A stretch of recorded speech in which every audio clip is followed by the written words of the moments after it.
everyone, Dr. Jason Old here, surfer, historian, world traveler, and your host of the Surfing Historian podcast. This season, we'll be diving deeper into the nuanced world of surfing and examining the historical, cultural, philosophical, and even scientific elements of the sport we're all stoked on.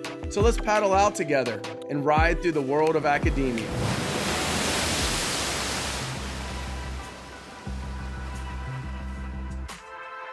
This episode is sponsored by Saba Surf. Saba Surf is a hand-poured all-temperature surf wax company from Venice Beach, California. In fact, a portion of their profits go to supporting local artists, shapers, surfers, photographers, designers, environmental groups, and anyone else who makes cool stuff.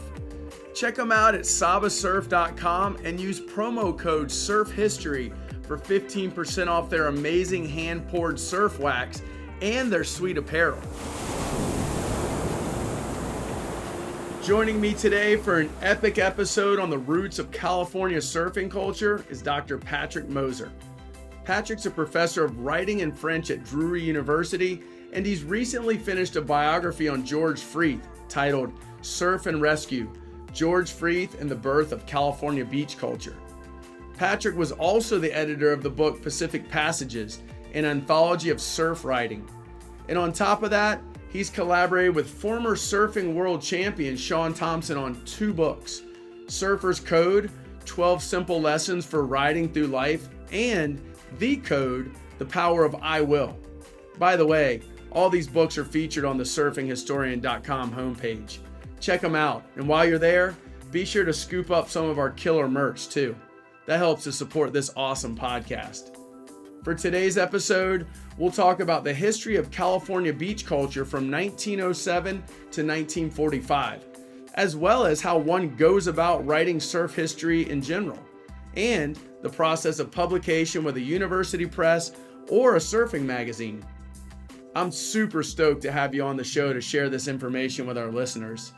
Patrick and I met at a conference at San Diego State University recently, so it was super cool to put a face with a name since I'd already been familiar with his work. But before we get started, I want to personally thank you, Patrick, as well as our listeners for being part of this episode of The Surfing Historian. Thank you, Jason. It's a pleasure to be here on your podcast, and I appreciate the invitation to talk about my research and George Freeth. And hello to all the listeners out there in podcast land who are interested in academic surfing. Yeah, no, and as I've told you before and a number of others, your work has helped legitimize my work or inspired me to pursue, this path of what we call critical surf studies. But I don't want to go on and on about my stuff. I want to get right into your book. So, Patrick, if you just wouldn't mind, who is George Freeth? And, what compelled you to write about him? So, great question, starting off. George Freeth was a mixed race Hawaiian. His dad was English, and his mother was also mixed race, as was his grandmother. Came from that native Hawaiian tradition. So he was born at Waikiki, grew up there, and then he came to California several times. But the most important time was 1907, arrived in Los Angeles, and that began about 12 years in California. And he basically established the foundation of California beach culture as we recognize it today by combining surfing and lifeguarding. So what I mean by as we recognize it today is California beach culture has been around ever since people have lived on the coast of that state, even before it was called California. Obviously, Native Americans were there; they had their own beach culture, but we didn't really know about it at the time. At the time of Freeth, nobody really knew about that culture, and we don't know much about it today. So, the beach culture that I'm really writing about in the book is the beach culture that we recognize from Gidget to the Beach Boys and Dick Dale on through, Baywatch. And what they have in common is surfing and lifeguarding. So I live and teach in Missouri. So if I were to say to one of my students, what do you associate with California beach culture? Of course, what are they going to say? They're going to say, oh, surfers, they're going to say lifeguards, they might say volleyball. Some of them might come up with the Beach Boys, who are actually coming in concert to Drury University in the fall here. If you can believe that, Mike Love and his crew. So that's the California beach culture that people know here. And so that's the beach culture that I'm tracing back the history of. And for me, it starts with George Freeth, this Hawaiian influence and this combination of surfing and lifeguarding that kind of triggers the interest in California beach culture. Yeah, no, it's fascinating, and I really enjoyed the book. I'm pulling a quote here from Matt Warshaw, who, as you know, wrote the history of surfing, and he has this to say about your book. Of course, giving you praise for doing it, but George Freeth is an undeservedly forgotten figure in American cultural history. And then, of course, he goes on to say, and Patrick Moser is the right person to bring him forward. I do agree that, like Matt said, you did a great job on the book. But do you agree with that statement about George Freeth? I mean, is he a forgotten figure in American cultural history? I think he largely is.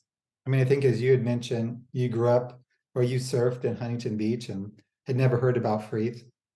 I spent time, I was born in Santa Monica and spent time in West LA as a teenager.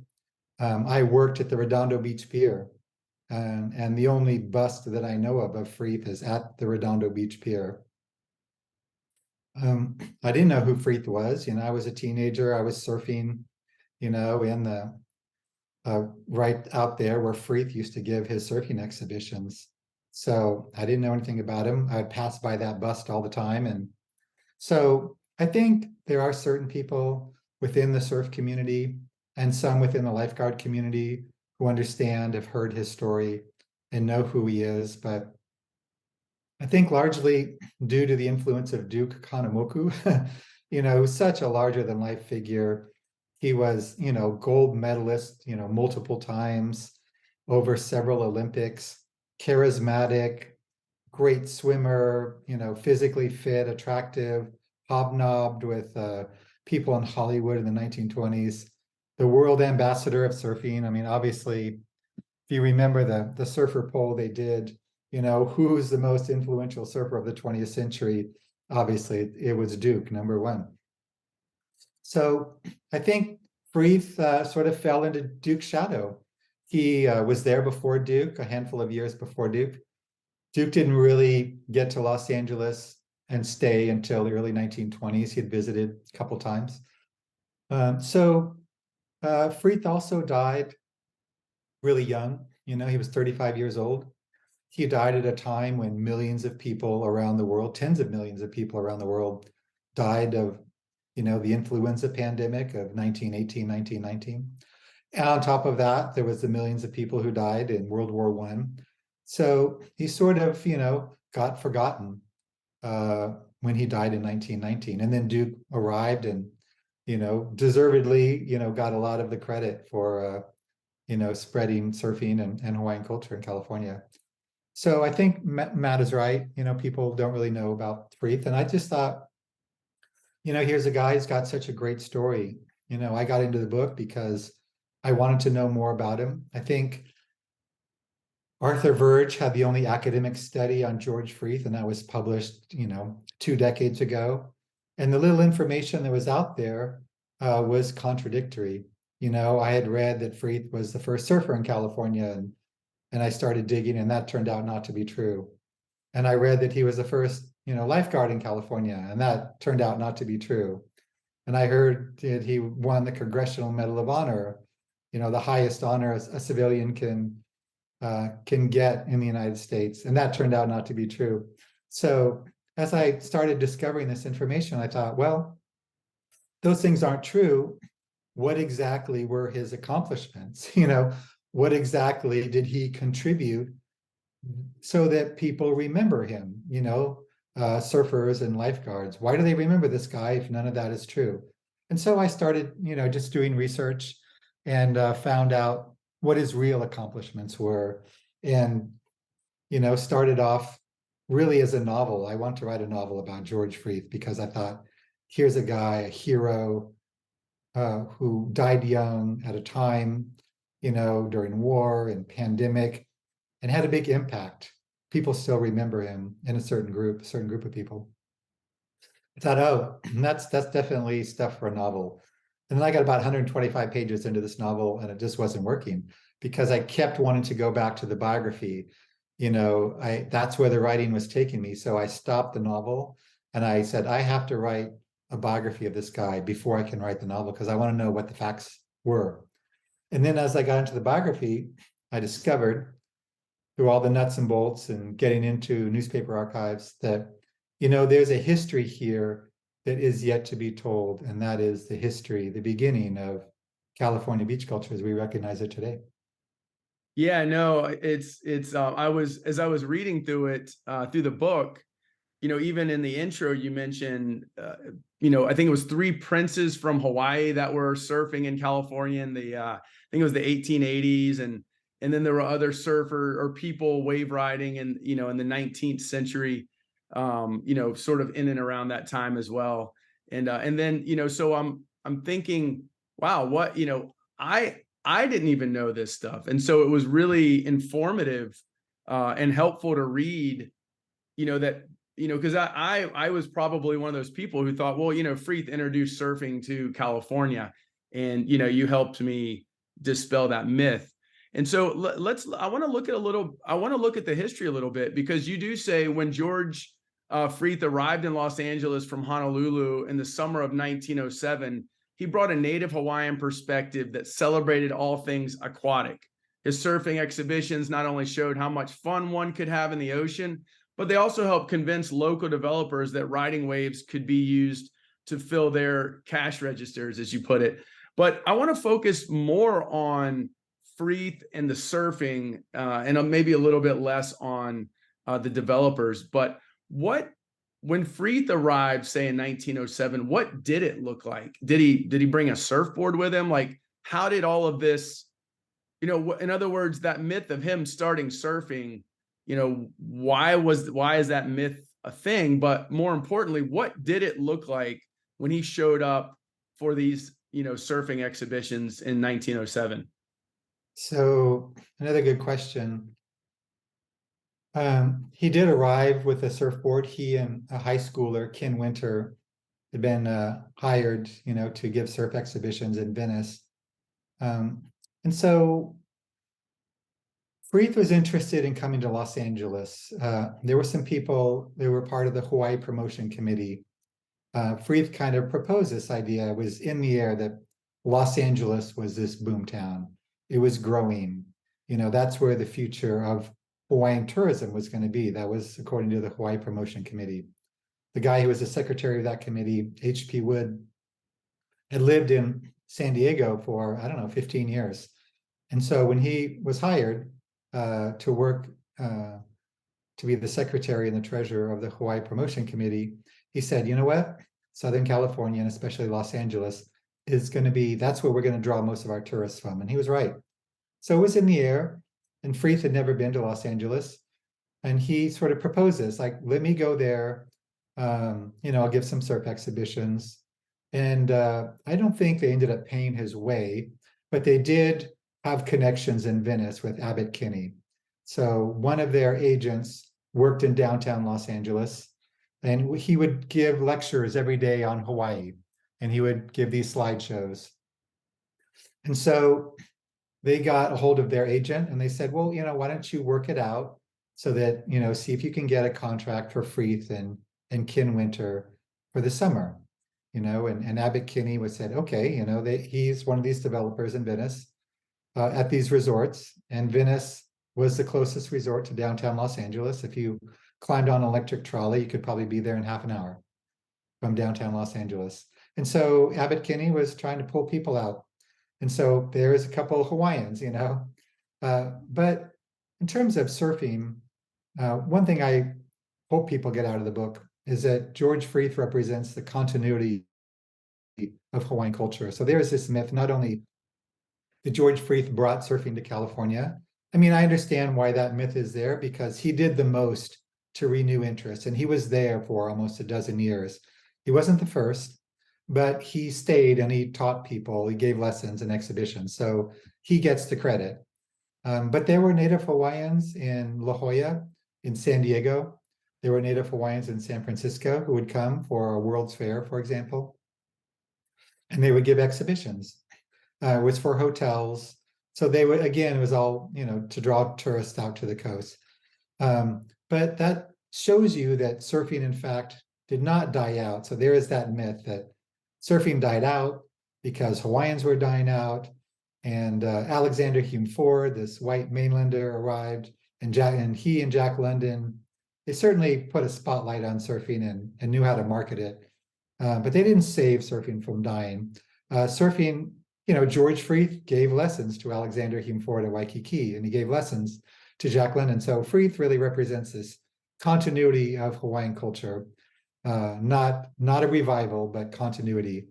So he just continued that in California and started to spread this Hawaiian sport out to these towns. I mean, when he arrived, there's probably 3,000 people in Venice, 3,000 people in Redondo Beach. These are small beach towns. People are just starting to live out there. But these resorts, also Abbot Kinney, Henry Huntington, they're also selling real estate. So they're bringing people out, not just to make money, on whatever bathhouse, carnival, they can. They had already bought land. And so they were selling land to people, and that's how they made their real money. So Freeth was there doing his thing, training lifeguards. So most of the people who moved into Southern California, and especially Los Angeles, came from the Midwest. And a lot of them, of course, didn't know the first thing about the ocean. So as Freeth is working at these resorts, and the resorts are popping up, they're in Venice. North of Venice, you have Ocean Park. North of Ocean Park, you have Santa Monica. You have south of Venice, down in Long Beach. And then, of course, they have similar ones in San Diego as well. So Freeth is working at some of these places. People are coming out and people are drowning. So biggest accomplishment initially for George Freeth was to realize that there's this chronic problem of drowning, and people didn't understand what they could do to help solve that problem. They didn't really have the skills. Most lifeguards at the time would get in a boat and row out, and maybe they'd make it and maybe they wouldn't. You know how fast, of course, somebody can drown. Doesn't take long.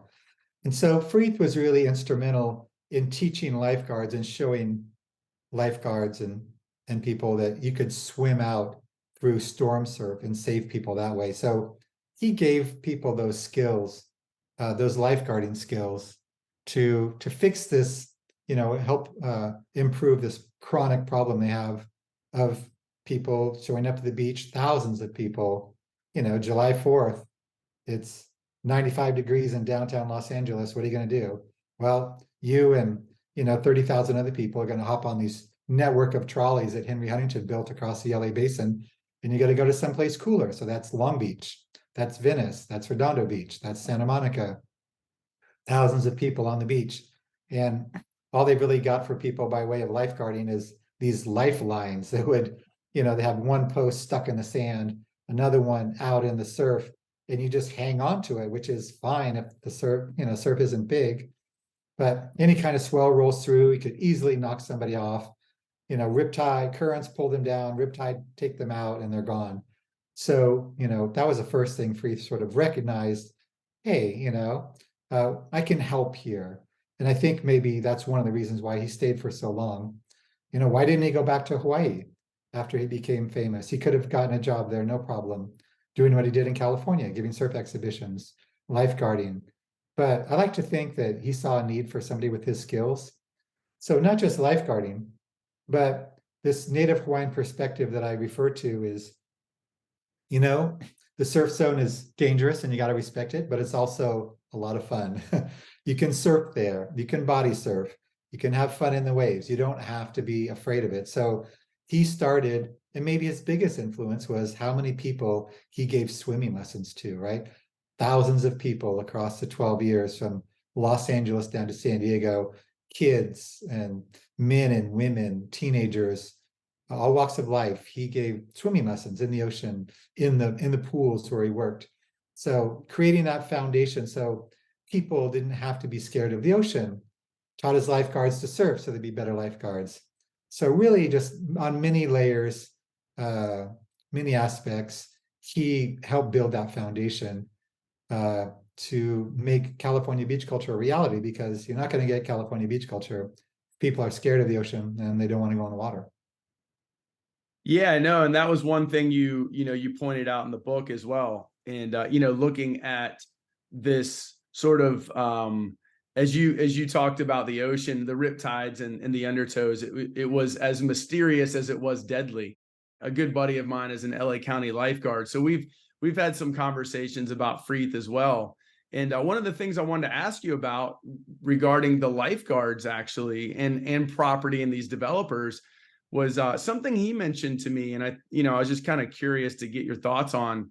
Is he was saying that as these beaches started to become more developed, the places that had lifeguard stations or lifeguard towers or lifeguards on duty, I should say, the land prices were higher. Is that true? I mean, eventually that's true. I think the first lifeguards worked in California at the resorts, right? Because the resorts, drowning is bad for business. Let's just put it bluntly.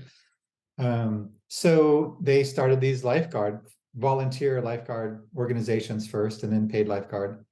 The resorts wanted to protect the people who came out there. So lifeguards sort of grew up around the resorts. As far as land prices, I think it was relatively cheap. I mean, if you go into West LA in 1907, 1908, when George Freeth was there, I mean, if you took a trolley, from Venice down to Redondo Beach, you might cross Manhattan Beach and Hermosa Beach, which today are, full surf towns. And at the time, basically, they were agricultural land. People had sheep on them and they were growing wheat and barley, these huge sand dunes. So coastal property was not expensive. I think probably what happens is as California starts to build highways along the coast and create access, Pacific Coast Highway, for example, that starts a land boom. So that really happens in the 1920s and 1930s. So as highways start to snake out of Los Angeles and San Diego, as the state starts to connect its major urban centers, people have access to the coast, and that's where they want to live because it's not as developed. So people of color, people in the lower socioeconomic range were excluded. Obviously, people with money bought those up, especially white people. So you had, for example, Freeth had a famous rescue in December of 1908, where he saved 7 Japanese fishermen in one afternoon. So that's what he got this United States gold life-saving medal for. And that was under the US Department of Treasury. So he got that medal. The fishermen that he saved that day, they were living up north of Santa Monica out by the Long Wharf. So they had a little town right there on the beach. That whole town got bulldozed. It was called Maikura, and then they named it Freeth after George Freeth saved 7 of the fishermen. They renamed the town after him. But when the highway started getting out there, they said, well, this is prime real estate land. They just bulldozed that whole town. Any kind of habitations that were there, they just got rid of them. And it was basically, you could just go there and squat. There's squatters' rights. They wanted people to live in that area, but they mostly had to be white people. So as California beach culture begins to develop, beginning with Freeth and then on through the 20s and 30s, it develops mostly for young, for white people. So people of color were excluded. Of course, as you know, there were the two African-American beaches, Bruce's Beach and Manhattan Beach, was, you know, I'll say, I think what they say is that African Americans were less likely to get hassled there. And then, of course, the beach up at the bottom of Pico Boulevard in Santa Monica, sometimes known as the Inkwell. So they had African American communities who lived right there that used the beaches. But then, as beach culture developed, private beach clubs in Santa Monica, African Americans were excluded from those properties. Okay, yeah, and that, that makes a lot of sense, sort of, tracking the evolution of the development of coastal California for sure. And that was something Dan Reineman and I talked about a little bit, just, his work in coastal management. So it's really interesting to get that, your perspective on how that evolution took place as well. And I do want to talk about the evolution of this sport away from something associated with, let's say, darker skinned native Hawaiians to a highly masculine, white masculine sport. But first, I actually want to come back to something that, something from the book, but something that Jack London is always quoted with saying, and just kind of pick your brain on that. But you say in the book that Freeth became a catalyst for transforming the popular imagination about the beach, which, you've already articulated that, between surfing and lifeguarding and training people in swimming and surfing. And he showed Southern California that surfing was not just a royal sport, as Jack London wrote in the summer of 1907, practiced by native Hawaiians on distant shores, but something their children could do at the local beach in their own way.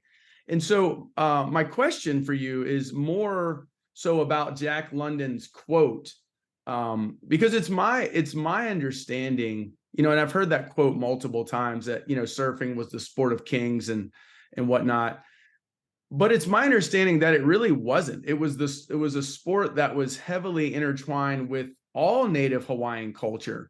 So do you know why, could you speak to maybe the reasoning behind Jack London making a quote like that? Was it to create more of an allure around surfing, or what are your thoughts? Yeah, I think that's perfectly right. As you say, surfing was practiced by, Hawaiian royalty, kings and queens, and everybody else, from commoners to the very top. So that's, been well known. So I think you're right.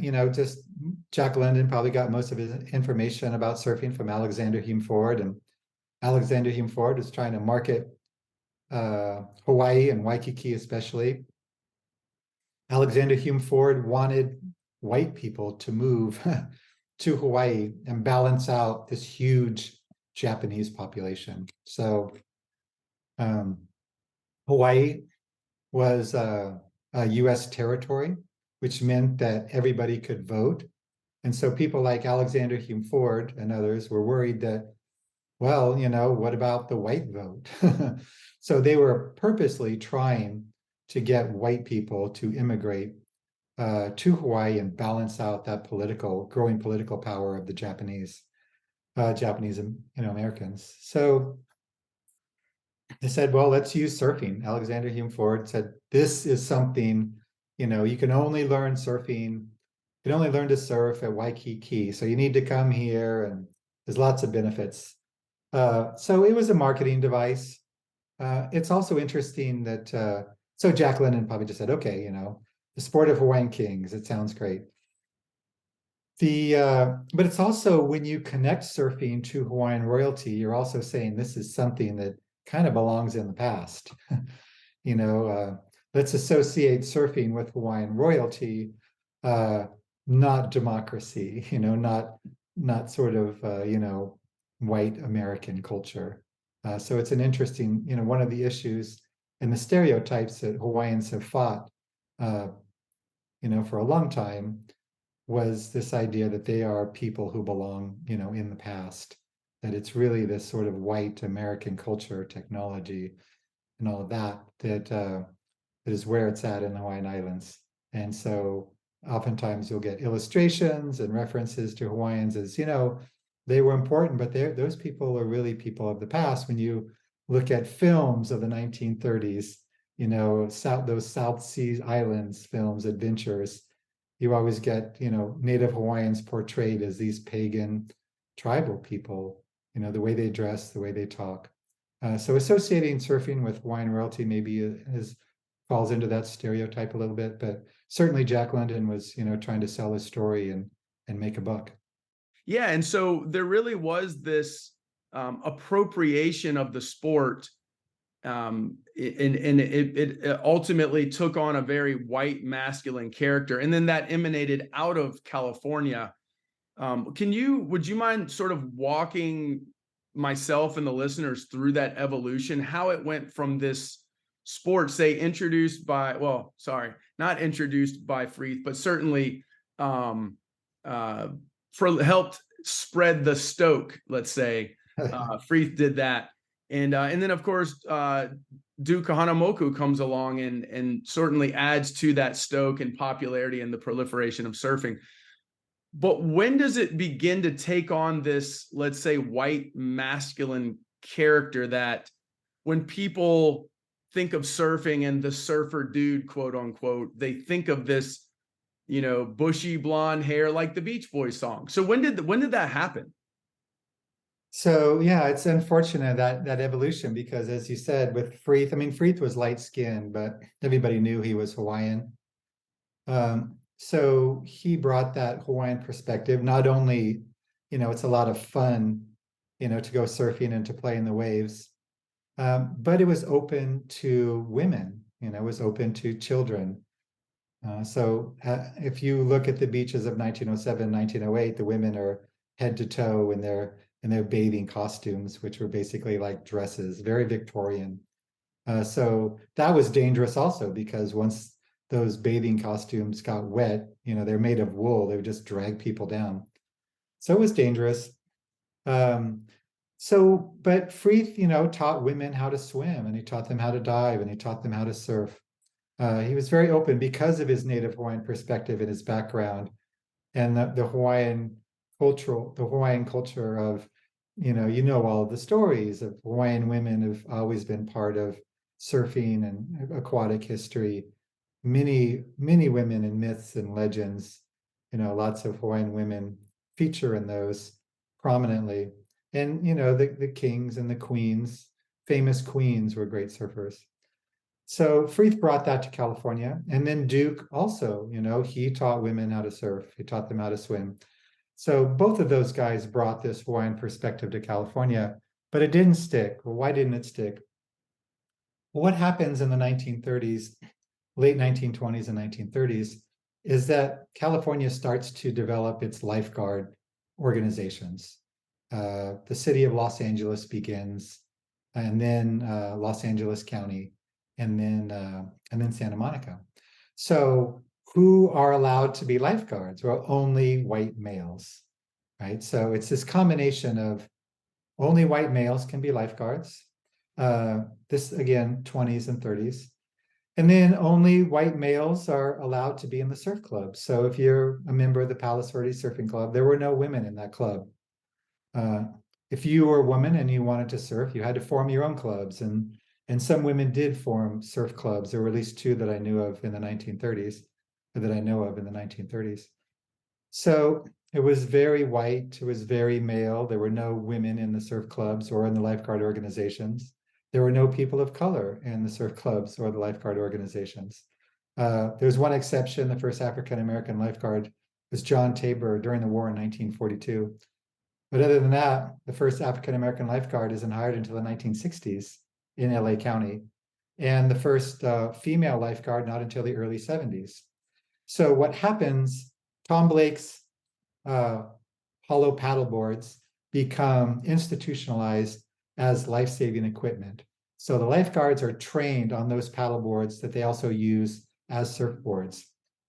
So that combination of surfing and lifeguarding that Freeth began continues in the 1930s, but it's really only young white males who are really trained on those craft And so the pictures that you see of the lifeguards at the time, all white males. Most of the surf clubs, right? All white males.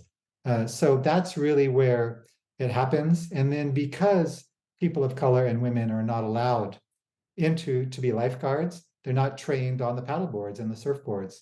So that has a lasting impact on people of color surfing in California, right? We know that the Black Surfers Association doesn't really start until maybe the late 60s, early 70s. So there's definitely a negative long-term impact by the decisions that were made in the 1920s and 1930s about who were allowed to be lifeguards and who were allowed to enjoy this coastal space that was opening up for white Californians. Yeah, and that makes a lot of sense. I mean, even on our website, surfinghistorian.com, I've highlighted a number of organizations that are not only empowering women of color, but encouraging them to get out and surf, and so one of those is Brown Girl Surf. And there's a number of others. But the story you're telling of this evolution into a white male surfing evolution into a white male sport really mirrors what was going on in Australia at the same time too, with a lot of the beach clubs and the lifeguarding and all of that. And so that does make a lot of sense. And thank you for helping me better understand that, as well as the listeners. But I do have a bit of a hypothetical question for you. What do you think Freeth would say about today's surfing culture? Be it in places like Malibu or Santa Monica, or elsewhere in California, and even globally. Do you think he would be surprised to see how it's proliferated across the planet, or would he have been like, yeah, I assume that would happen? It's hard to say. I think he would be pleasantly surprised. There is a Hawaiian perspective that really takes this idea that the more people surf, the better. Yeah, the waves are crowded, but it's a good thing if people are out paddling in the water. And I mean, it's probably better for the environment. People become more aware of things like pollution and crowding and coastal access. So I think he would be happy, with that proliferation. I think he'd be happy with the diversity that you have in surfing. I think he'd be really proud of the Hawaiian traditions, both in surfing and in lifeguarding. I mean, you see who the Hawaiians are that are, not Carissa Moore, on the female side, and John Florence, for example, Zeke Lau. So you have great representatives on the world tour, and then in lifeguarding as well. So lifeguarding and surfing really start to separate sometime in the 1950s, post World War II. For the first 50 years of California beach culture and surfing's life, surfing and lifeguarding were, they were twins, right? So the best lifeguards were always the best surfers, and vice versa. You can start with George Freeth and Duke, and then in the 1930s, 20s, you have Tom Blake and Pete Peterson. All those guys were lifeguards. And then post World War II, you've got Greg Knoll, you've got Tommy Zahn, you've got Mike Doyle on through, right? So all those guys were lifeguards. And then it starts to split, but not in Hawaii, right? I mean, look at the latest winner of the Eddie, right? Luke Shepardson. He won the Eddie. Like, he is a lifeguard himself, right? And so I think Freeth would have been proud of that. And I ran into a North Shore lifeguard who I was visiting, doing some research for the Freeth book, and he said, wow, George Freeth was riding a motorcycle 100 years ago. Like, he used a motorcycle on the beach. George Freeth was actually the one who developed the motorcycle for rescues. And he said, we use those today. So he really saw a connection between himself and George Freeth. So I love that the lifeguards, their organization, I mean, Freeth would be so happy with the way lifeguarding. I mean, you look at LA County, it's the biggest probably lifeguard organization in the world. There's hardly any drownings in Los Angeles, right? Because of the effectiveness of that life-saving organization. When you think about, the thousands and thousands, hundreds of thousands of people who visit the beaches every year, very, very few drownings. And, that's the kind of thing that Freeth was trying to institutionalize, but didn't quite get off the ground.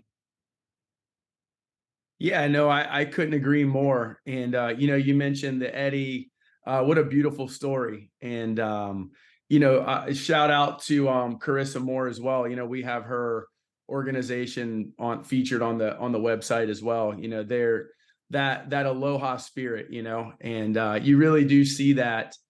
I was recently on the North Shore of Oahu as well, and I was there during the Eddie actually, and it was pretty impressive. And just to sit as you're talking about riding the motorcycle and Freeth and in the modern day, North Shore lifeguard. I'm sitting there watching pipe, particularly as the swells building for the Eddie, and I'm thinking to myself like, man, these guys really put themselves in harm's way, and so yeah, absolutely. I think you're spot on.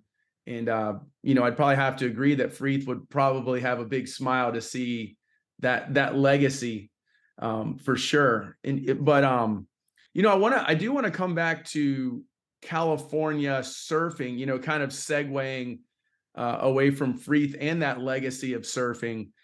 You mentioned something that, it made me think a little bit about, but California didn't declare surfing as an official sport until 2018. And that just seems very delayed. Was there a reason behind that? Yeah, it's I don't know. I think probably, surfing, because of California beach culture, has a superficial reputation. Baywatch and Pamela Anderson, the Beach Boys. California surfing is considered to be pretty superficial. The blonde hair, the sandy brain dopers, the Spicolis of the world. That's how people imagine Californians or Southern Californians. So maybe they finally realized that, what? This has a serious economic impact, like $1 trillion that people spend along the coast in California every year. I think it was a state assemblyman from Torrance who put it forward up in Sacramento, and Governor Brown finally signed it in. But I think maybe there was that delay just because of the superficial image that begins in the 1930s with people associating surfing with California's identity. But at some point, it's like, this is serious. This has a serious economic impact, and we want to support it. Yeah, I know. And like I said, I was sort of shocked at the date with it being, 21st century. And so, but yeah, I like I said, it's nice to see California recognizing a sport that is very much, essentially intertwined with its reputation. And so, but I know you've written a number of other books. So I want to drift away from this George Freeth book, which again, I've really enjoyed. And, like I said, all of your work and a number of others has really inspired me and helped me realize that, we do have a very serious field that we work in critical surf studies in our own respective fields as well. But what are some of the other books that you've published on surfing? I think there was 2 you published with Shaun Tomson. Would you mind filling in the listener with a little bit about why or how you wrote those books? Sure. So I was at one of Glenn Henning's conferences out in California. He had the Groundswell Conference, and Glenn Henning, of course, is one of the founders of the Surfrider Foundation. And so Shaun was giving a talk. Glenn Henning always asks the question, which is a question that I always liked, which is, what are you doing for surfing? How are you giving back? And I always liked that. So Shaun was talking at this conference. He came up with the Surfer's Code. He was talking about how that, he would give out these cards. They would, Shaun sells apparel at that time, and I think he still sells apparel. And so he had this surfer's code card, and was just, here are 12 things that a surfer, part of the surfer's code. I will always paddle back out, I will never turn my back on the ocean. So he was talking about how that code came to be. He went down to the surf contest at Rincon, and Glenn said, kids are going to be there. Give them something that, they can take home with them. So Shaun's like, well, maybe I'll give them some clothes, a shirt. And then he thought, no, I'm going to make up this code. And he put it on this plastic card and he handed it out, and it just became really popular. So he's talking, and I'm sitting next to my wife, Linda, and she said, that'd make a really good book. And I'm like, the light bulb went off. And so Shaun and I got together and I proposed the idea, and that was our first book. And it was called Surfer's Code, I think 12 Lessons for Surfing Through Life. And that was published in 2006. So we did that, and that did really well. What I basically would do was, for each one of those 12 code lessons, I would just draw out the story behind it. Then we did a second book that was really geared towards young adults. That was also called, The Code. And that we did that book because when the Surfer's Code first came out in 2006, Shaun's 15-year-old son, Luke, or not Luke, I'm sorry, it's his other son now. His son died accidentally. And like I said, he was only 15 years old. And so right when the book came out, and that was devastating. And so we wanted to do something for, his name was Matthew. We wanted to do something for Matthew. Shaun felt very strongly about it. So we took some of those stories and reworked them. We added a whole host of other stories, geared it towards that crowd, teenagers, 15-year-olds, kids who are having, even today, like mental health issues, suicide rates are really high, all kinds of issues post-COVID. So Shaun felt strongly about writing a book that would help that age group with, adulting type of decisions. So we wrote the second book, and that's called The Code. So those were the two books I did with Shaun, and it was great to work with him. Shaun has just got a great, so many great stories, traveled the world as a world, champion surfer, grew up in South Africa under apartheid, and then moved, to the States and became an American citizen, still heavily involved in the Surfrider Foundation and all kinds of, still surfing. And so it was great for me. I felt fortunate to work with him and to listen to his stories. Yeah, and those, I know you already know this, but those books, of course, are featured on our website. And there's a lot of, I know we've already, I've already mentioned it, but also on the website are a number of nonprofit organizations that are helping people that are dealing with mental health issues and a whole host of other things. So yeah, I'm very grateful for all of these individuals around the world, you guys as well, contributing to, I always kind of say, like, going beyond the waves. It's we all love surfing, and it's certainly a healthy activity, but I do believe through these sort of platforms and through writing and through these events, we can create a network to make the world a better place as well. And and so having said that, I do, we've talked a lot about your books, but I'd just like to know how you went about publishing them. What's the process? Like, how does one go about publishing a book like Surf and Rescue? So that book was really geared towards a university press. So I teach at a university. It's really, I teach exclusively undergraduates.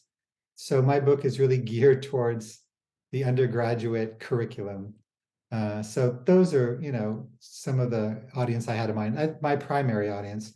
Obviously, I wanted people at large who are interested in California history, surf history, history of lifeguarding, to be interested in well. But I wanted it to be challenging for college students, anybody that age who's interested in history. And in terms of being authoritative and reliable in its research, and yet at the same time to also be open to a broader audience, because I think you're right. It's nice to be able to surf and jump in the water, but we can do better in this world in a lot of different ways. So some of my books, I try to show some of the exclusions that happened in the past, unfortunately, and maybe how we can do better today. I think we can always do better. We can live up to those ideals of living in a democracy and making this world, including the surf, more equitable place. So my first step really was to do some research. So which universities publish what I was writing? So I was writing a biography. I was writing a sports biography. So it was really those two things. So there is if you did some research, there's a worksheet out there I found online by the Association of University Presses, and it was a subject area grid. So they listed all the university presses and the subjects that they published in. So all I had to do was go down which universities publish sports history and biography, and maybe sort of Hawaiian culture or minority studies or things like that. So I just kind of took the 2 or 3 basic topics in my book and looked around to see who published works on them. So it was University of Illinois Press, who I ended up going with, but University of California Press also, University of Arkansas Press. So these presses have sports and society. They have different series that they publish their books. So that was the way that I went about it. And then they will give you on the websites, if you go to the University of Illinois Press, they will give you all the information you need about how to put together a book proposal, what they're looking for. These are the questions to answer, and so you can kind of go down the line and see what their requirements are. And then you put the proposal together, and then you send it off. It'll tell you which, editor to contact. You contact them, send them a little, are you interested in this? Here's my proposal. And then you see where it goes. So that was a process that I did for the George Freeth biography. And then I have a follow-up book that's coming out next spring as well. And it was the same process. Yeah, thank you for that. I personally appreciate it as somebody looking to publish my dissertation. And, I'm sure there's listeners out there that are hopefully inspired by the fact that they can even write about surfing. But now we've given them, or you have actually, a bit of a roadmap in terms of, where to go and how to hunt down the right publisher. But, Patrick, thank you so much. I've really appreciated the book. I appreciate our conversation. And, with that, I want to just go ahead and give you the last word. Okay, well, thanks so much. I've appreciated the conversation as well, and the thoughtful questions. I liked your comments as well, very incisive. And I always learn, from everybody I speak with. So I like doing these talks because I learn just as much, as hopefully that I might be sharing my research with others. So it's a great opportunity for me. And as I said, I'm just finished a second book. So that will be coming out with the University of Illinois Press next spring. That's the planned date. It's called Waikiki Dreams: How California Appropriated Hawaiian Beach Culture. And basically it picks up where George Freeth left off. So he died in 1919. This book tracks California beach culture from 1920 through World War II and kind of takes us through the Duke years, 1920s, the 1930s with Palos Verdes, Malibu, and where else? What's the other center? So, Santa Monica area and San Onofre, of course.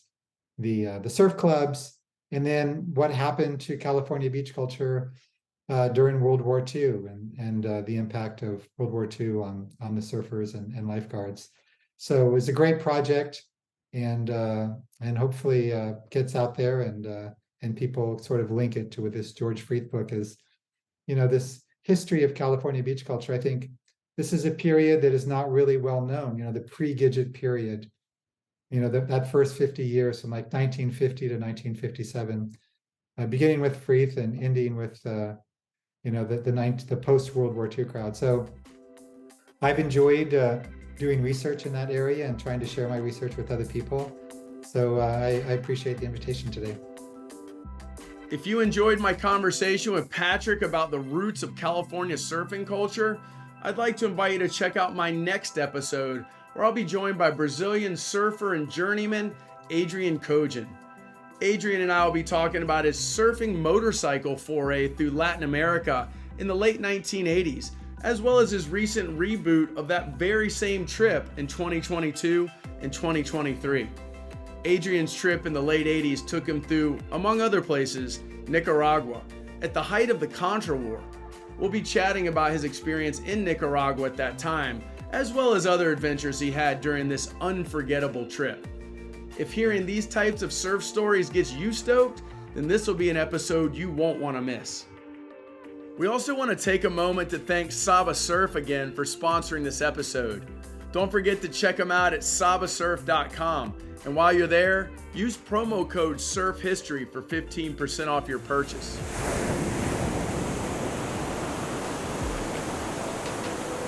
Thanks for joining us for another episode of The Surfing Historian. If you're stoked on these conversations, be sure to share, like, and subscribe to never miss an episode. And don't forget to check out our killer merch at surfinghistorian.com. Proceeds go to help keep this amazing podcast going strong. Until next time, stay stoked.